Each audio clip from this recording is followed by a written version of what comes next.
தென்காசி மாவட்டம் சுரண்டையில் வெறிநாய் கடியால் 15க்கும் மேற்பட்டோர் காயமடைந்தனர். தென்காசி மாவட்டத்தின் சுற்றுவட்டார பகுதிகளில் வெறிநாய்களின் தொந்தரவு வாடிக்கையாகி வருகிறது.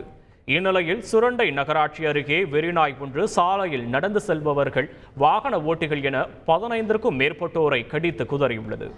இதில் 63 வயதுடைய அருணாச்சலம், 76 வயதுடைய பரிசல் பேகம் உள்ளிட்ட 4 பேர் பலத்த காயமடைந்தனர். அவர்களுக்கு சுரண்டை ஆரம்ப சுகாதார நிலையத்தில் சிகிச்சை அளிக்கப்பட்டு பின்னர் தென்காசி அரசு மருத்துவமனையில் மேல் சிகிச்சையும் அளிக்கப்பட்டது. இதுகுறித்து மாவட்ட நிர்வாகம் உரிய நடவடிக்கை எடுக்க வேண்டும் என கோரிக்கை எழுந்துள்ளது. புதுக்கோட்டை மாவட்டம் கரம்பக்குடியில் தெருநாய்கள் எண்ணிக்கை அதிகரித்து வருகிறது.